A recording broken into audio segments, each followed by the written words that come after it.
5 days na tong si Aba sa bahay pero hindi ko pa siya nagagamit dahil nga sobrang busy na alikabukan na nga no ko. Lumabas nga ako ng bahay at nag-drive at sinabay ko na itong mga orders. And shoutout kay Dr. Hazel Tumang, napakaraming order walikoy. And sa wakas, makakapag-drive na nga ulit ang konsinyo after 5 months.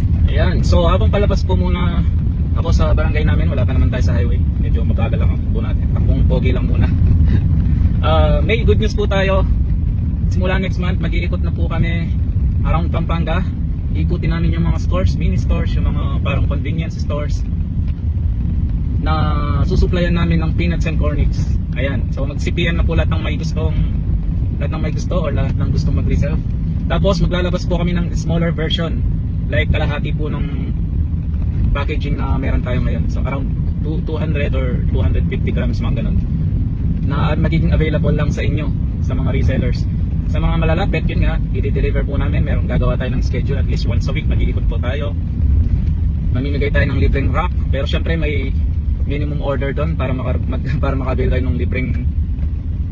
Tapos yung mga malalayo po, ipapaship pa rin po natin. Nakabox na po yan para safe yung ating products at hindi madurog, lalo na yung cornix. So yun, PM lang po sa lahat ng mga interesado, lalo na yung mga sinusuplayan na namin mga stores dito sa Arayat. So medyo limited lang po muna yung mga mauuna, kung sino man yung mga masuswerte. Ayun, abangan po. Bali namili nga pala ako ng mga biscuits at mga tinapay para pang merienda ng mga tagaluto namin ng peanuts and cornix at saka ng mga candies walikoy para sa trick and treats. And nakita ko nga to sa Pure Gold, 52 pesos. Ay, ayaw kong mag-judge walikoy, no ko? Fast forward, pagka uwi ng bahay, kumain na ako ng lunch. Napakasarap nitong sinigang na baboy and nilagyan ko nga to ng cornix. Naku, subukan nyo rin to walikoy dahil kada subo nyo sobrang lutong, no ko? 5 days na tong si Aba sa bahay pero hindi ko pa siya nagagamit dahil nga sobrang busy na alikabukan na nga no ko. Lumabas nga ako ng bahay at nag-drive at sinabay ko na itong mga orders. And shoutout kay Dr. Hazel Tumang, napakaraming order walikoy. And sa wakas, makakapag-drive na nga ulit ang konsinyo after 5 months. Ayan, so habang palabas po muna ako sa barangay namin, wala pa naman tayo sa highway. Medyo mabagal lang po natin. Takbong pogi lang muna.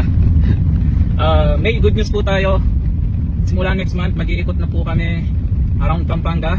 Ikutin namin yung mga stores, mini stores, yung mga parang convenience stores na susuplayan namin ng peanuts and cornix. Ayan, so mag-CPN na po lahat ng may gusto or lahat ng gustong mag-resell. Tapos maglalabas po kami ng smaller version, like kalahati po ng packaging na meron tayo ngayon. So around 200 or 250 grams, mga ganun, na